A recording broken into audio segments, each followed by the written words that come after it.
जय हिंद, नमस्कार मेरे प्यारे साथी। आप सभी का अनूप मैथ्स के इस यूट्यूब चैनल पे बहुत बहुत स्वागत है। देखिए, हम लोग पढ़ रहे थे प्रॉफिट एंड लॉस, और प्रॉफिट लॉस का आज चौथा वीडियो है और इसमें हम लोग आज प्रॉफिट लॉस को बिल्कुल पूरी तरह से खत्म करने वाले हैं। इसके बाद अगले वीडियो में हम लोग अगले चैप्टर का शुरुआत करेंगे। तो चलिए बिना टाइम वेस्ट किए हम लोग पढ़ना शुरू करते हैं। आज के सवाल पे देखिए ध्यान से। आज का पहला सवाल क्या बोल रहा है आपके पास? क्वेश्चन नंबर 34 बोला गया कि एक बेईमान दुकानदार किसी वस्तु को क्रय मूल्य पर बेचने का दावा करते हैं। वह 1 केजी की जगह 800 ग्राम प्रयोग करते हैं, तो दुकानदार का सही लाभ या हानि प्रतिशत क्या होगा? देखिए, बोला एक बेईमान दुकानदार किसी वस्तु को क्रय मूल्य पर बेचने का वादा करता है, लेकिन 1 केजी के स्थान पे वो 800 ग्राम देता है। यहां से सीपीएसपी का अनुपात हमारा बन जाएगा, यानी 800 ग्राम सामान देता है लेकिन दिखाता कितने हैं? 1000 ग्राम। ठीक है, तो लाभ परसेंट बताना है। ठीक है, तो यहां से रेशियो ले लेंगे। 2 से कट जाएगा, 2 0 से 2 0 कट जाएगा, 2 से 4 बार और 2 से 5 बार। सीपीएसपी का अनुपात हो जाएगा 4:5। तो 4 की चीजों को 5 में बेचा जा रहा है, 4 की चीजों को 5 में बेचा जा रहा है, तो एक का प्रॉफिट परसेंट निकालना है। एक का प्रॉफिट होगा कितने पर? 4 पे 100 पे कितना? तो आपका जो आंसर निकल के आएगा 4 से काट देंगे सीधा 25 बार, 25%। तो जो सही आंसर हो जाएगा वो क्या हो जाएगा मेरे भाई? 25% हो जाएगा, 25%। नेक्स्ट क्वेश्चन देखिए। बोलता है कि एक बेईमान दुकानदार किसी वस्तु को 20% लाभ पर बेचने का दावा करता है। ठीक है, और वो 25% कम वजन का प्रयोग करते हैं, तो सौदे में कितने प्रतिशत का लाभ या हानि हुआ? देखिए, कहने का मतलब है कि दुकानदार तो सीधा ग्राहक से कह देता है कि हम आपसे 20% का फायदा लेंगे, लेकिन दूसरी बात करता क्या है कि जब वजन तोलने का समय आता है तो उस समय भी वो 25% कम वजन देता है। तो इसका कुल लाभ परसेंट बताना है। कुल लाभ परसेंट कितना होगा? तो हम लोग सीपीएसपी का अनुपात निकालेंगे। फिर से सीपीएसपी का अनुपात देखिए भाई, कितने परसेंट लाभ प्राप्त करने का वादा किया है? 20%। तो 20% पहले तो ये 20% लाभ प्राप्त करेगा, तो 20% का फ्रैक्शन हो जाएगा 1/5, यानी 5 रुपए कीमत वाले वस्तु को 1 रुपया बढ़ा के लेगा, 6 रुपए लेगा। बहुत अच्छा। और 25% कम वजन का प्रयोग करता है, तो 25% का फ्रैक्शन 1/4, यानी दिखाता तो है 4 यूनिट लेकिन देता 1 यूनिट कम है। कितना देगा भाई? 3 यूनिट, यानी 3 के सामान को 4 में बेचता है। ठीक है, 3 यूनिट सामान को 4 यूनिट दिखा के देता है। यहां से हम लोग रेशियो ले लेंगे। 5 तिया 15 और 6 चौके 24, यानी 15 के सामान को 24 में बेचा जा रहा है भाई। सीधा 9 का प्रॉफिट किस पे? 15 पे। परसेंट निकालना 100% से गुना। 3 से कट जाएगा, 3 3 9, 5 तिया 15, 5 से कट जाएगा 20 बार, तो 20 तिया 60%। जो प्रॉफिट हो जाएगा वो कितने परसेंट का होगा मेरे भाई? 60%। तो आपका बिल्कुल सही जवाब क्या हो जाएगा? 60% इज द करेक्ट आंसर। बढ़ते हैं अगले सवाल, और अगला सवाल कुछ इस तरह से है जो आपके सामने देखिए क्या बोला गया है। बहुत सिंपल सवाल है ये भी। बोलता है कि अनु ने अपनी गाड़ी 520 रुपए में बेची और 30% का लाभ अर्जित किया। यदि वह घड़ी बेचती है और उसे 45% की हानि होती है, तो विक्रय मूल्य ज्ञात कीजिए। देखिए, इसका एक लाइन में आंसर कैसे आएगा? अनु ने घड़ी 520 रुपए में बेची, तो 30% लाभ हुआ, यानी 100% में खरीदे होंगे, 30% लाभ हुआ, तो सीधा 130% पे बेचा गया होगा। 520 130% का मान। अब अगला बोलता है कि अगर 45% का लाभ पे बेचा जाए तो विक्रय मूल्य क्या होगा? तो घड़ी को हम लोग 100% में खरीदे थे, 45% हानि पर बेचती है। ठीक है, तो 100% पे घड़ी खरीदे थे, 45% लॉस आकर के बेचेंगे तो कितना में बेचेंगे? तो 100 - 45 55% है, तो 55% का मान कितना ये हमको बताना है। बहुत अच्छा। अब जब इसको कैंसिल करेंगे, देखिए कि 5 से कट जाएगा 26 बार, 26 × 5 = 130। अब 5 से कट जाएगा 11 बार। बहुत अच्छा। और जब इसको 26 से काटेंगे तो 26 × 2 = 22 20 बार, तो 20 गुने 11 आंसर आ जाएगा 11 दूनी 22 220, 11 दूनी 22 220 रुपया।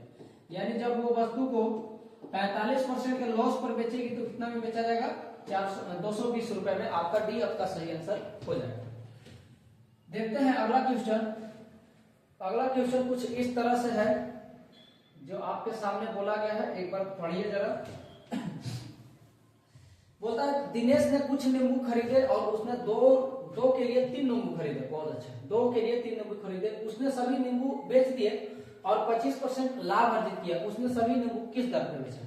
ठीक है, देखिए नींबू खरीदने वाला बेचने वाला, यहाँ से एक फॉर्मूला हम आपको बताते हैं, उस फॉर्मूला को याद रखिएगा, आपका बिल्कुल आसानी से आंसर आ जाएगा। ठीक है, फॉर्मूला कुछ इस तरह है कि रुपए बटा क्वांटिटी इनटू फर्स्ट कंडीशन हमेशा नीचे रखेंगे, सेकेंड कंडीशन ऊपर रखेंगे, बराबर जो आंसर आएगा वो रुपए बटा क्वांटिटी में आएगा। बराबर जो आंसर आएगा वो किसमें आएगा? रुपए बटे क्वांटिटी में आएगा। ठीक है, तो ये आपका फॉर्मूला है, इसको थोड़ा याद करना, याद रखना है। रुपए बट्टा क्वांटिटी इनटू फर्स्ट कंडीशन नीचे, सेकंड कंडीशन ऊपर, बराबर जो आंसर आपका निकल करके आएगा वो किसमें आएगा? रुपए बट्टे क्वांटिटी में आएगा।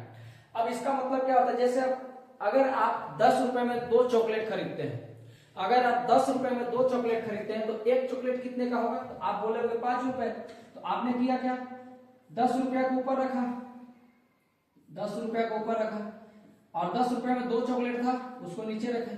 तो एक चॉकलेट कितने का मिला ये हमको प्राप्त हो गया, यानी 5 रुपए। तो वही बात है कि रुपया को हमेशा ऊपर रखना है, क्वांटिटी को नीचे रखना है। तो रुपए बट्टा क्वांटिटी इनटू फर्स्ट कंडीशन नीचे, सेकंड कंडीशन ऊपर, बराबर जो आंसर आएगा वो किसमें आएगा? रुपए बट्टे क्वांटिटी में आएगा। इसी फॉर्मूला पे ये सवाल को हम लोग बैठाते हैं। तो देखिए सवाल क्या कह रहा है भाई कि दिनेश ने कुछ नींबू खरीदे, उसने 2 के लिए 3 नींबू खरीदे, यानी 2 रुपए में 3 नींबू। तो रुपए ऊपर, क्वांटिटी नीचे। ठीक, उसने सभी नींबू बेच दिया और 25% लाभ प्राप्त किया। 100% नीचे और 25% लाभ प्राप्त करना है तो 100 में 25 जोड़ के 125 ऊपर, बराबर आंसर जो आएगा वो किसमें आएगा? रुपए बटे क्वांटिटी में। पूछा है कितने रुपए में कितने नींबू की दर से बेचे। ठीक है, अब इसको जब आप कैंसिल करोगे तो 5 से कट जाएगा, 25 से 25 25 125, 25 चुके 100, और 2 से काटेंगे 2 बार, तो ऊपर बच गया 5, नीचे हो गया 2 तिया 6, बराबर इधर रुपए बटे क्वांटिटी, रुपए बटे क्वांटिटी। ऊपर हो गया 5, नीचे 6, बराबर रुपए बटे क्वांटिटी।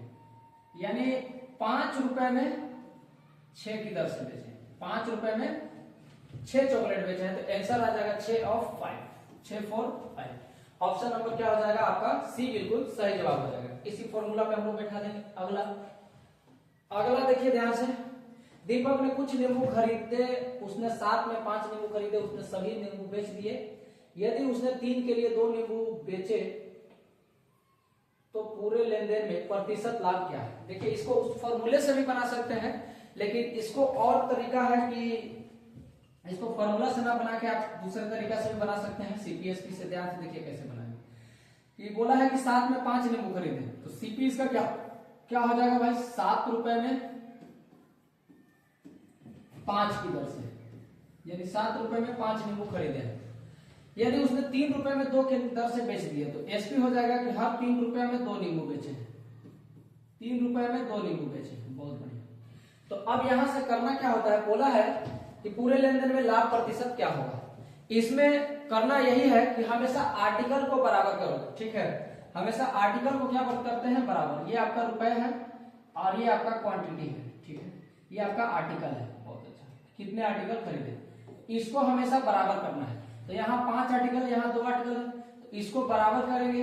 तो बराबर करेंगे तो इस रेशियो में हम कितना से गुना कर देंगे? 2 से, और इस रेशियो में गुना कर देंगे 5 से, ताकि 2 बचे 10 और 5 दूनी 10, दोनों आर्टिकल क्या हो जाएंगे? सेम हो जाएंगे। बहुत अच्छा। तो यहां से हमारा सीपी जो निकलेगा भाई, वो सीपी क्या हो जाएगा? 2 सते 14, 2 सते 14, 14 रुपए लगाएंगे तो 5 दूनी 10 आर्टिकल खरीदेंगे। ठीक, और 5 तिया 15, एसपी जो हो जाएगा वो 15 रुपए में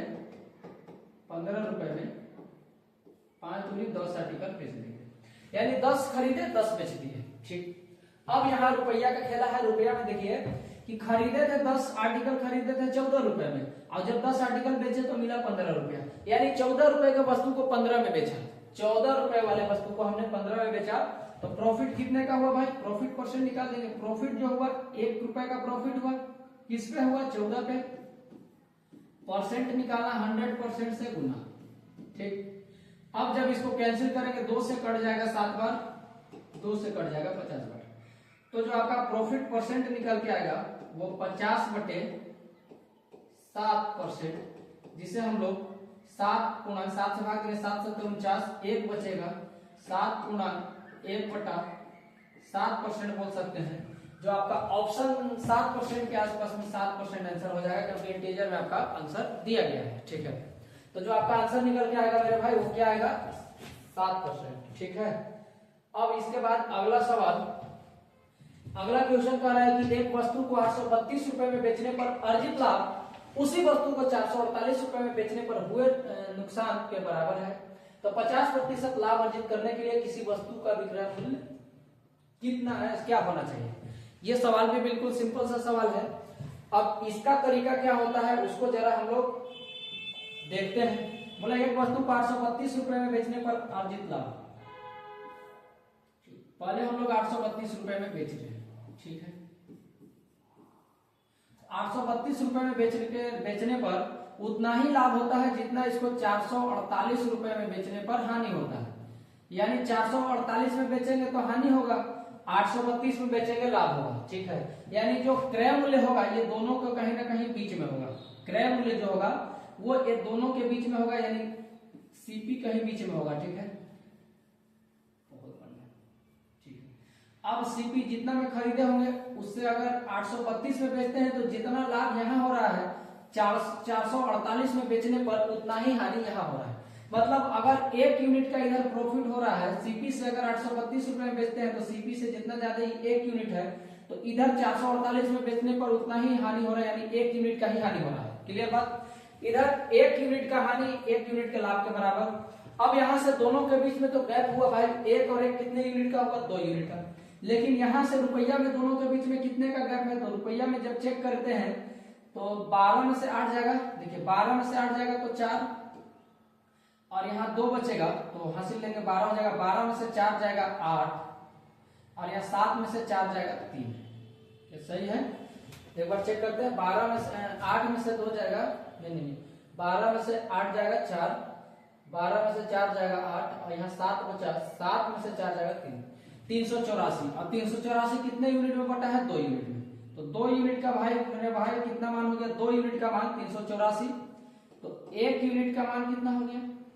1 यूनिट का मान हो गया 2 एकम 2, 1 बचा 18, 2 9 18 और 2 दूनी 4। 1 यूनिट का जो मान निकला वो 192।